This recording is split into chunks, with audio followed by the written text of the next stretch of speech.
I'm going to begin with a quote. Call forth as much as you can of love, of respect, and of faith. Remove the obstructing defilements and clear away all your taints. Listen to the perfect wisdom of the gentle Buddhist, taught for the welfare of the world, for heroic spirits intended. So this is the beginning of a perfection of wisdom text called the Ratlaguna Samchayagata.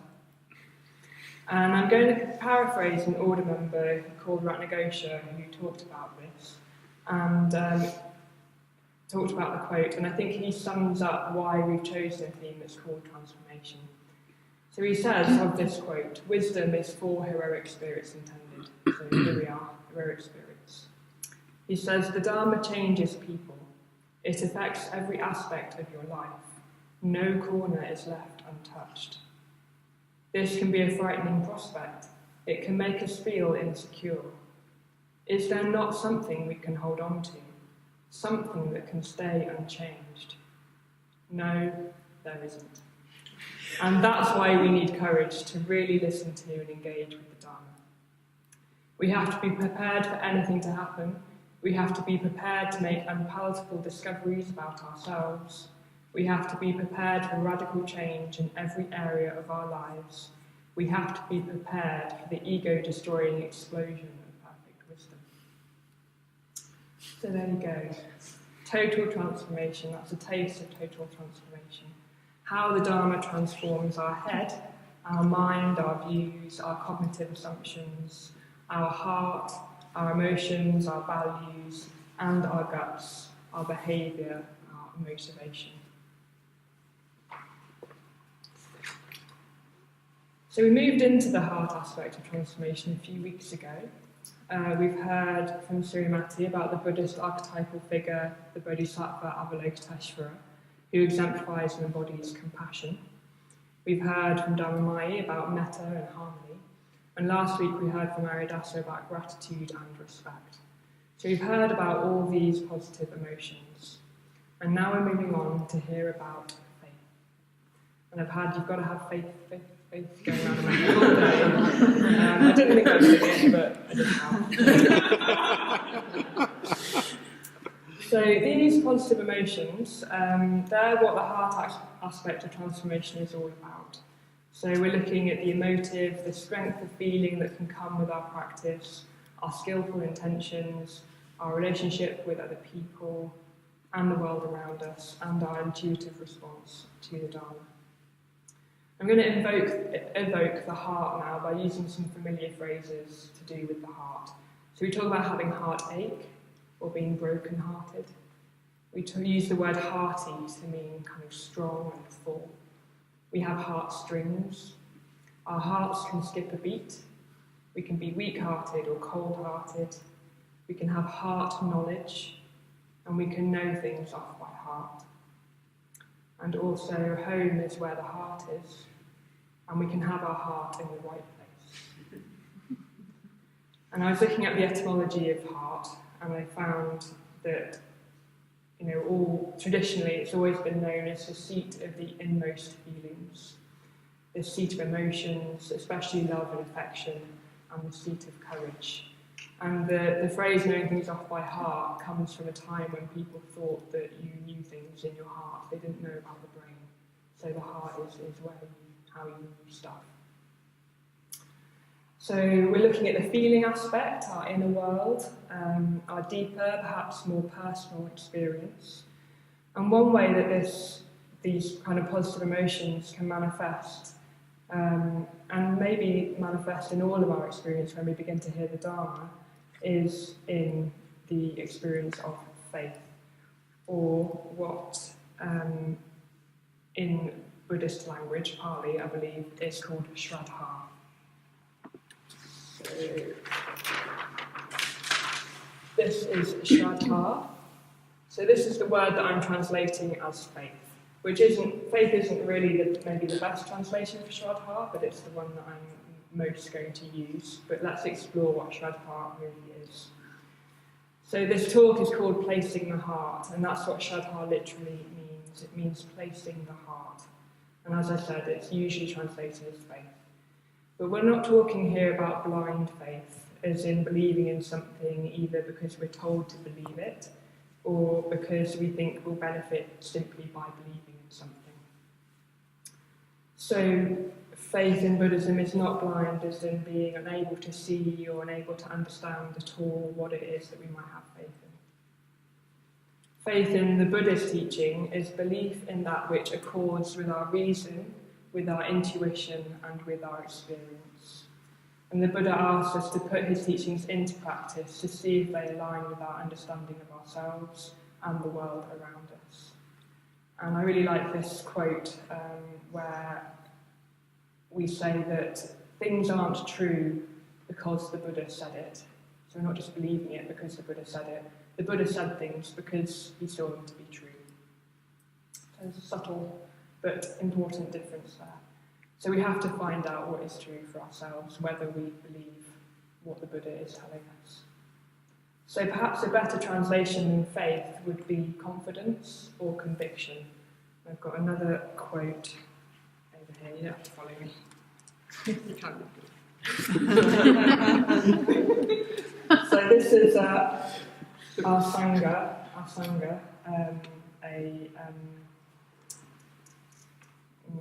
a historical teacher, and it's from the Abhidharma. So for him, Shraddha, it is a deep conviction, lucidity, and longing for those things which are real, have value, and are possible. It functions as the basis of sustained interest. I had to have a bit of sustained interest writing this talk today, but I got there, and having faith, I think, probably helped.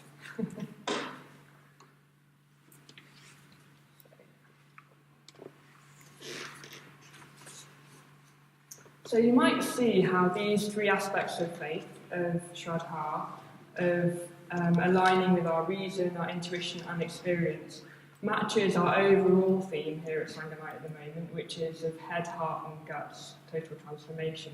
So intuition, reason, head, intuition, heart and experience, guts. And this isn't a coincidence. Total transformation needs these three components, and faith is what will move us in transforming our lives in the light of the Dharma. So faith kind of, you can find that in all aspects of transformation. And there might be one aspect that we relate to more, so it might be that we think we value reason over our intuition, or experience over our reason, or maybe it's really intuition that does it for us. But regardless, faith through all these three aspects will help us to transform. And in a way, that's what this entire Sangha Night theme is about over the last couple of months and moving on. We've got guts next week. So, don't miss that. So, but yeah, we've chosen to schedule a talk about Shraddha now in this section, the heart section, because of its translation of placing the heart, and because it contains within it this kind of affective feeling component, the intuitive sense, and Shraddha itself is a positive emotion. But we could have talked about Shraddha across all three. So this definition, placing the heart, what we place our heart on, and this is a really evocative description for me.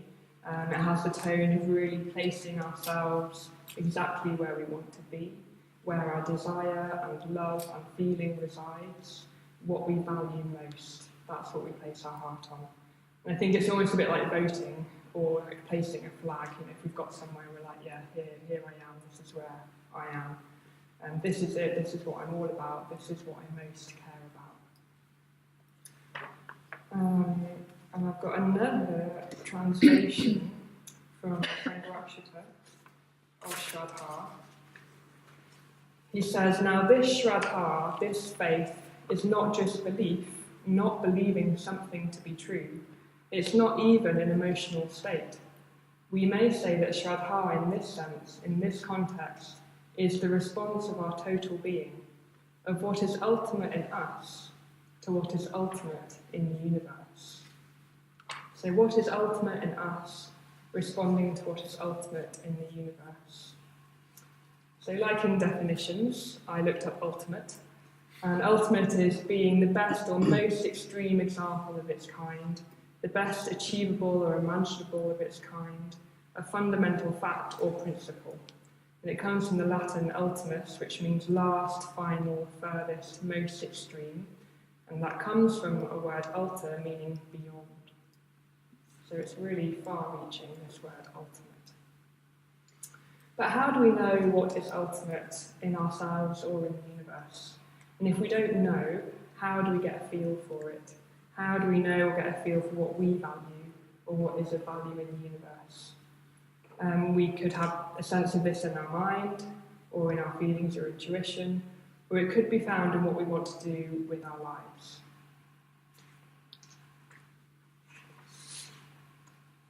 And contemporary Western thought has put the values of truth, goodness and beauty as the ultimate.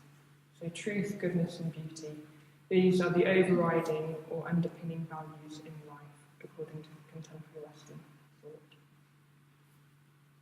And what is ultimate for Buddhists, we might think, some of us here being Buddhist, I wager. What is ultimate for Buddhists? And what embodies these values of truth, goodness and beauty for us, if we're Buddhist? So these are the three jewels, the Buddha, the Dharma and the Sangha. So the Buddha, the Dharma, his teachings, and the Sangha, the community of followers. So for a Buddhist, this is what is most ultimate. They're sometimes called the triple gem. That's why we've got this symbol on the kesa, the three jewels. These are what Buddhists understand to be of utmost importance, and the connection between a Buddhist and these three jewels for them is paramount, having a connection to these three jewels. And this is expressed through the ideal that Buddhists go for refuge to the three jewels. They've written that up as well, going for refuge to the three jewels, to the Buddha, the Dharma and the Sangha. Now all of us, all of the time, whoever we are going for refuge to something.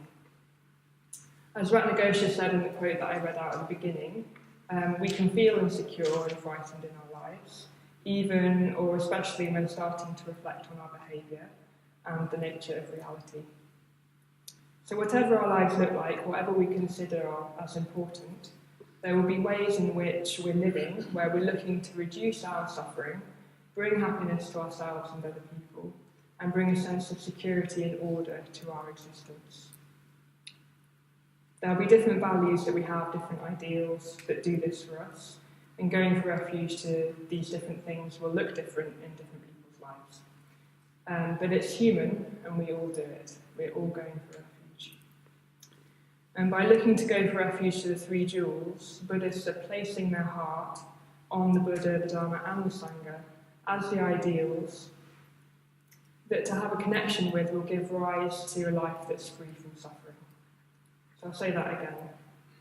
So Buddhists are placing their heart on the Buddha, Dharma and Sangha as the ideals that to have a connection with will give rise to a life that's free from suffering.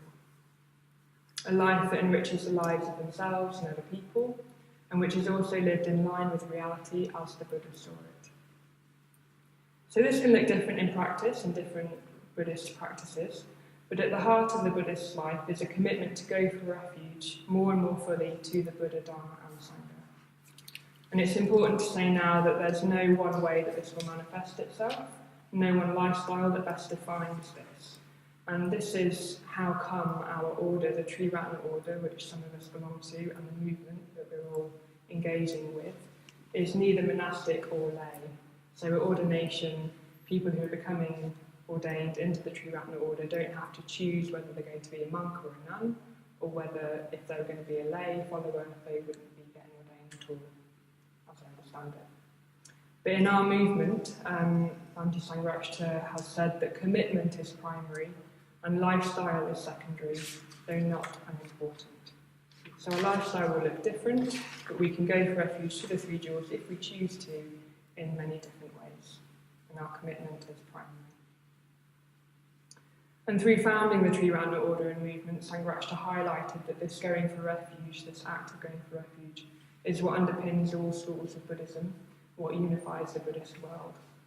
this faith, if you like, in the three jewels. And it's important now as well, I think, to say that going for refuge to the three jewels, it can emerge. As I said, it can look different in different people's lives. And perhaps over time, within the practice of a Buddhist, it will emerge and it will look different at different times. And as I've described, Shraddha is something other than blind faith.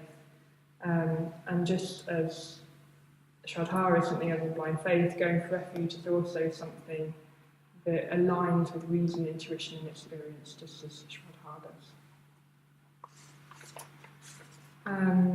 And yes, Shraddha and the associated acts of going for refuge can start off in small and sometimes almost unnoticeable ways. Okay, so a little recap. I've described faith as what is ultimate in us responding to what is ultimate in the universe, and shown how for Buddhists this expresses itself in going for refuge to the three jewels. What might an experience of Shraddha look or feel like in our everyday lives, regardless as to whether it seems to be going for refuge to the three jewels or not? So what might Shraddha look like? So it might just look like, I don't know what intuition looks like, but I'm going to talk about intuition. So when you come to the centre, when you came to the introductory course, when you come to Sangha night, something feels good, something feels right. Sometimes people say it feels like I'm coming home, that being here is like being at home. I've heard somebody describe it as being like being given a big warm hug. So it could be just knowing, even though you don't know what you know, you just know that something is right and you like it and you want to keep coming. So that's what Shraddha could look like. Here's an example of what people said time and time again upon meeting the Buddha. It has been written down in the Pali Canon. It is as if someone were to set upright what had been knocked down, or reveal what had been hidden, or point out the way to someone who was lost, or hold a lamp in the dark so that those with eyes could see. So that's like a refrain. You find it over and over again when people have heard the teaching of the Buddha and they've understood something, that's what they say. And again, it's a very powerful way of saying that sometimes you've known something but you couldn't have put your finger on it, and then you hear it and you think, yes, you've pointed the way. Also, I hear quite a lot, and I think quite a lot when I come to talks, is, oh, that's just what I needed to hear. How did that person know that this is exactly what is going on for me at the moment? So you hear that a lot of times from different people. And I think, again, that is a sign of Shraddha, of faith, that you're hearing something that you're responding to, that you can really kind of, you're obviously having some kind of response that shows that it's aligning with your reason, because it just seems to make sense, and with your intuition, because you're having this response to it, and in your experience, you're like, you're talking about my life, so so there it is. So there can be these subtle moments of Shraddha that you might not have even recognised as Shraddha before. Also, although Shraddha is a positive emotion, it might not always feel good. You might not always feel kind of full of something like that's fizzy or great that you want to share with the world. Like, positive emotion can sometimes feel painful. It's very, very positive, but it might not feel great. There's a difference between positive and pleasant in that way. So sometimes you might feel a bit confused in your life. You don't really know where it's headed, but you've got some sense of what direction might help. So you might have some sense that talking to a friend that you've met at the Buddhist centre might help, wanting to give them a call, or coming to a talk. Maybe you're meditating even though you're not really feeling like anything's really happening. So again, it's hard to define, and it can show it up in many different ways. And traditionally, Shraddha arises from the experience of dukkha. So dukkha is unsatisfactoriness, and if we're experiencing unsatisfactoriness, we might be thinking there must be something more to life than this. Maybe there is, and that is the beginnings of Shraddha, and that might be what a lot of us have experienced before we come to the Buddhist centre, that there's some unsatisfactoriness in life. We want more, we want some kind of way of dealing with that, and that gives rise to our spiritual lives, and that gives rise to an experience of Shraddha. For me, when I first came to the Buddhist Centre, I didn't really know I was looking for a new way of life, even though at times I was quite unhappy, and that was why I had come, in a way. If at any point anybody said on the introductory course, we need to do this and we need to do that, I was like, I might not need to do that. Maybe I'm fine as well. So I didn't know fully that I was looking for a change. I just wanted to learn to meditate, and my idea of that was that I could control my emotions better and just be more in control. That's what I wanted, and that's not what I got, and I'm very grateful for that. So, yeah. But we can all, often, when we're coming to the centre and coming to classes here, it can be a bit wary of faith or of anything that looks a bit like religion, and I definitely was. I was very wary of anything that felt like something I didn't really understand or know yet. Yeah, I was having this really immediate response to the Dharma, like I did know it, like I did almost already love it, even though I didn't really know what it was. So there's a bit of a paradox there. I was feeling like I was coming home, of hearing what I already knew. But faith for me felt like a very kind of slow and intuitive growing trust that life as a Buddhist could bring me happiness and fulfillment, and it could improve my relationships with other people. And then again, gradually, I kind of started to change in ways that I didn't think were possible, and that was very convincing. So you can see that it can be gradual. It doesn't have to be this kind of immediate, like, moment. Okay, so we're going to look at what Shraddha can look like in each of the three jewels that we're talking about here, the Buddha, the Dharma, and the Sangha. So the Buddha. Having Shraddha in the Buddha can be a bit tricky for people at first, or generally. To make a connection with the Buddha, somebody who lived a very long time ago, we don't even know that much about him really, but we have his teachings. So it can be tricky to have a connection with the Buddha both on a historical level and on a mythic level. And often people starting to have faith in the Buddha might just come initially through developing faith in the Dharma or the Sangha, which in some ways are easy to have a more direct experience of. Going on a pilgrimage was fantastic. Those of you that went, I found it fantastic to develop an ongoing connection to the Buddha actually being a real person who really lived in these places and talked to those people. But we don't all, we can't just kind of click our heels and go to India. That would be nice if we could. So you can read about the historical Buddha. You can definitely, as I said, access understanding of who he was through reading the Pali Canon. There are ways in which you can develop a connection with the Buddha. And I'm going to talk about an example from the Pali Canon of unwavering faith in the Buddha. So this is from a person that lived at the time of the Buddha. He's called Pingiya. That's his name, Pingiya. So he lived at the time of the Buddha, and he has this sutta, this Pali Canon text, this sutta that's his praises to the way to the beyond in the Sutta Nipata, which is some of the earliest writings in the Pali Canon. And Pingiya is a very old man, and he's not able to visit the Buddha. So although he lived at the time of the Buddha, he's not able to go and see him because he's old and his body is weak. But he kept the Buddha in mind all the time. So Pingiya is absent from the Buddha. He's not in the presence of the Buddha, just as we're absent from the Buddha. I'm reflecting on the qualities of the Buddha, and Pingiya's faith in the Buddha seem to be Pingiya's main practice. He sort of imaginatively meets the Buddha so that his heart and mind are connected with him. I'm going to read from his praises to the way to the beyond. I will sing you the praises to the way to the beyond, said Pingiya. They call him Buddha, enlightened, awake, dissolving darkness with total vision, and knowing the world to its ends. He has gone beyond all the states of being and of becoming. He has no inner poison drives. He is the total elimination of suffering. This man is the man I follow. So Pingiya is rejoicing in the Buddha and his qualities, and he goes on to rejoice in the Buddha's teachings.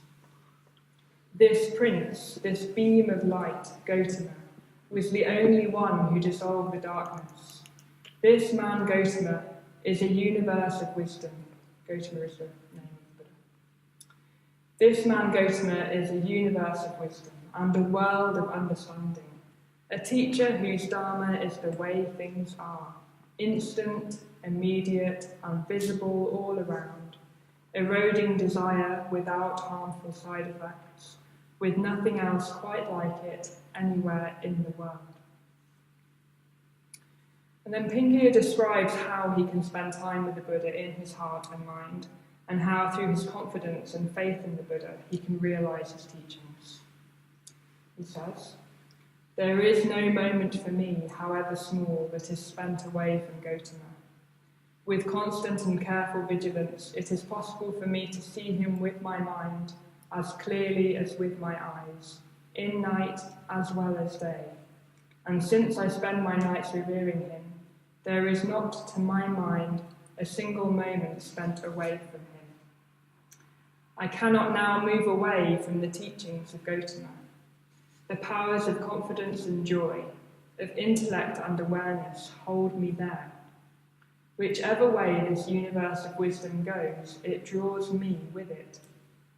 Physically, I cannot move like that. My body is decaying.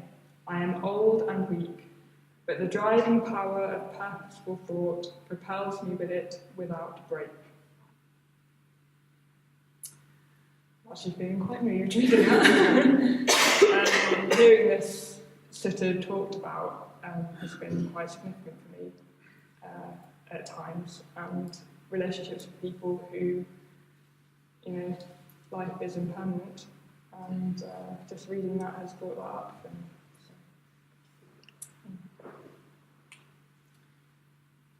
So next, Pingia, as a part of the sutta where the Buddha speaks to Pingia. And Pingia's connection to the Buddha is so strong that he hears the Buddha's voice. And we can think of this as metaphorical or as an actual connection through space and time. Then the Buddha spoke. Pingia, he said, "Other people have freed themselves by the power of confidence. You too should let that strength release you. You too will go to the further shore, beyond the draw of death." So as I said, you can think of that metaphorically, or you can think of that actually happening. Some people might have even had an experience in meditation of hearing a voice that sounds like it's not coming from them, that's moving them through in their practice. So that's an example of having faith in the Buddha, of having Shraddha in the Buddha as a being, as somebody that we can connect with in our heart and mind. So let's move on to the Dharma. So this is the Buddha's teachings. So we might develop Shraddha in the Dharma just through hearing the teachings, reflecting on them, making sure they're available to us by coming to the centre, by reading books, by doing some study, maybe going on retreat. We might want to just find out more. We might have a sense, I just want to know more Dharma. I want to understand more. Yeah, you come to the centre each week to hear the Sangha night talk, even when it's snowing outside, you'll hear. That could be an experience of Shraddha for you. You're making the effort to come to hear the Dharma. And if you've missed coming to the centre for whatever reason, you might be catching up on YouTube, which again, you could say, you could be watching anything on YouTube, I know that. And you're choosing to listen to a talk, so that could be Shraddha. You might choose to learn some teachings off by heart. So often the first text that we might do that with is the Heart Sutra, which you might have heard. The Heart Sutra, which is the Perfection of Wisdom text, like I was referring to from that quote. And we often learn that off by heart because we have it in our puja, which is the ritual that we mostly do. And it can be very strong to know texts off by heart because wherever we are, whether we're going to the dentist or going on a bus, we can reflect on the Dharma. Shraddha in the Dharma might look like learning things off by heart. In meditation, you might be getting up when it's cold and dark outside and you'd rather stay in bed. You're making it to your meditation cushion. And in ethics, the everyday efforts we make to be skillful, to refine our ethical sensitivity, you could see that as Shraddha in the Dharma. moving on to the Sangha. So Shraddha in the Sangha could look like enjoying time with wise companions, wanting to spend time with them because you know that by doing so you become inspired to be skillful in your actions or to relate more in a dharmic way to your own life. You might acknowledge respect and gratitude for other people that you know. We heard a lot about gratitude last week from Anuradhasa. You might want to give your time and energy to the Sangha. So that could be Shraddha in the Sangha. And there's also a mythic or devotional component to having Shraddha in the Sangha. And this is if you see the Sangha as including the Buddhas and the Bodhisattvas. So these are archetypal figures. You may have heard about them already coming to talks. We've got different shrines up and pictures up around the centre. So by bringing these figures to mind and reflecting on their qualities, we can move beyond ourselves and we can move beyond our habitual ways of being. So the Sangha traditionally includes Buddhas and Bodhisattvas. And bringing these figures to mind is sometimes referred to as having a transcendental object.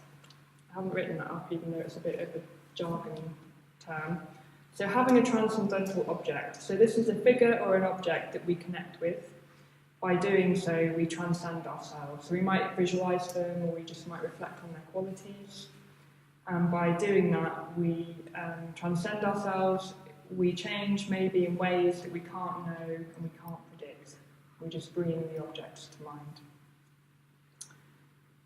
So yeah, we can bring these figures to mind. We can take part in ritual with images of them or evocations of them. Evocations of their qualities, and we can chant their mantras. And there are whole schools of Buddhism that centre around such practices of faith and devotion. For example, there's the Pure Land traditions that place emphasis on what is known as other power. So, other power is transformation through totally opening ourselves up to the wisdom and strength within these transcendental embodiments of the ideal. And this might sound a bit full-on or a bit strange.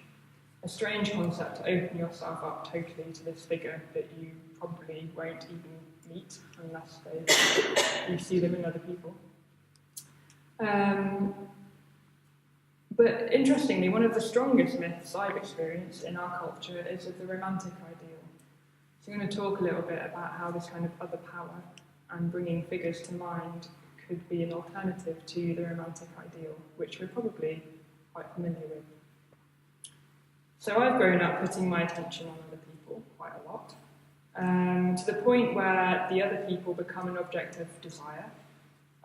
Sometimes unwittingly and fairly distant people, I make them into my object of desire.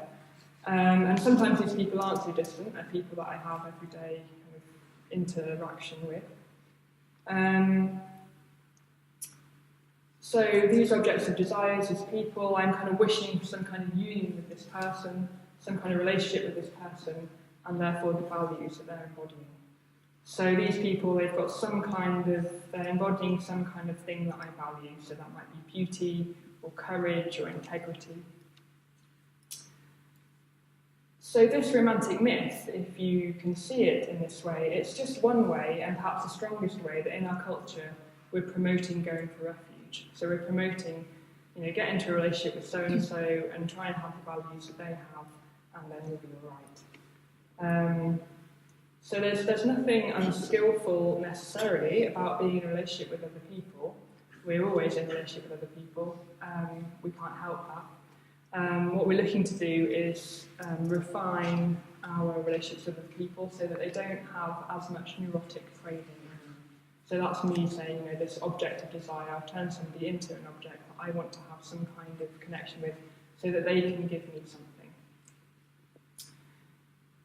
So to me this doesn't seem so different, having an object of desire, transcendental object that I can bring to mind, not one that I'm going to own, but one that I can be connected to in order to have better connection with those qualities that they're embodying.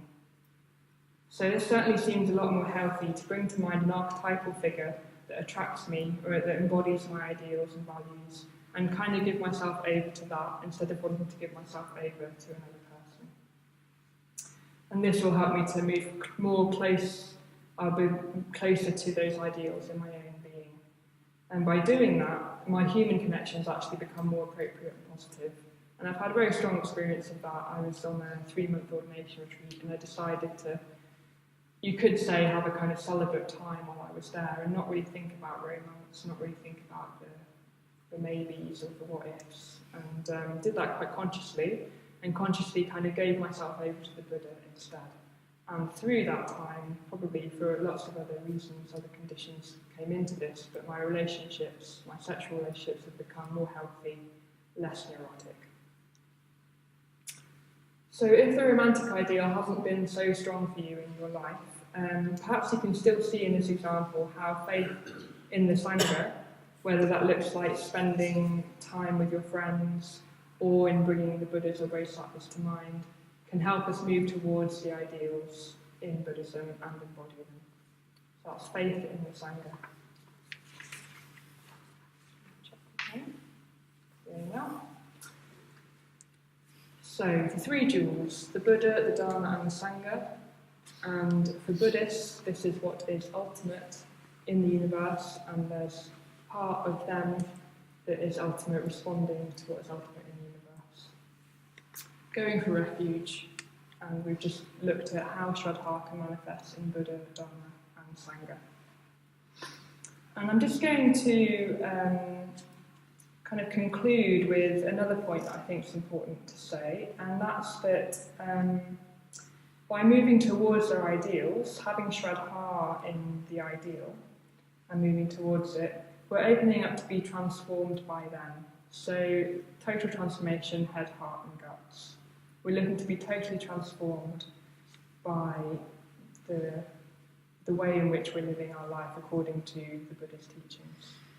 To being connected with the Buddha, learning about the Dharma, putting it into practice and being a part of the Sangha.